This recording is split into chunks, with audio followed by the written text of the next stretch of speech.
Magandang hapon po. Isang pulis ang patay ng barilin na lalaki sa Pasay.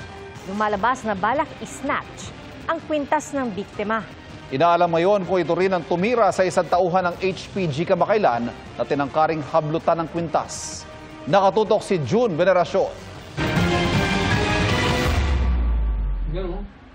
Walang kamalay-malay si Police Staff Sergeant Jomar Caligiran na may piligrong nakaamba habang hinihintay ang asawa niya sa Taft Avenue, Pasay City kagabi.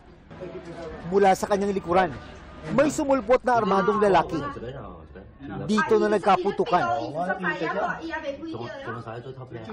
Kahit sugatan na ang pulis, nagawa pa rin niyang gumanti ng putok. Pero sa tindi ng tama ng bala, binawian siya ng buhay.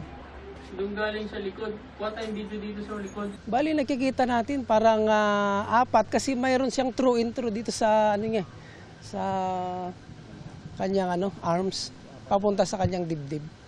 Habang nakabagsak ang pulis, isang lalaki ang lumapit na ayon sa mga taga-barangay ay scavenger sa lugar. Siguro napaso, bitawan. Maya-maya, dumating na ang umiiyak na asawa ng pulis. Tumakas ang shooter, sakay ng motorsiklong dala ng kanyang kasama. Takip na takip talaga yung mukha. Parang yung helmet niya talagang takip. Sarado. Mata lang ho talagang kita. Isang tricycle driver at kanyang pasahero ang nadamay sa putukan. Nagpapagaling pa sa ospital ang sugatang pasahero. Ang tricycle driver naman ay na-discharge na. Sabi ng Pasay City Police, base sa direksyon ng putukan, ang suspect ang nakabaril sa kanila. Lumalabas sa investigasyon na robbery ang motibo sa krimen.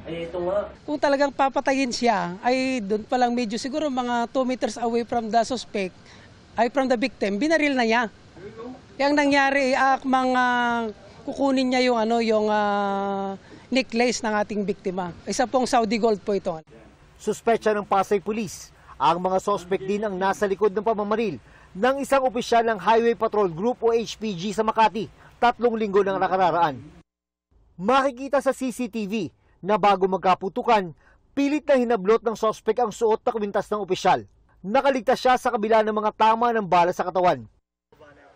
Hawak na ng mga otoridad ang isang suspect na siya raw nagmaneho ng motorsiklo.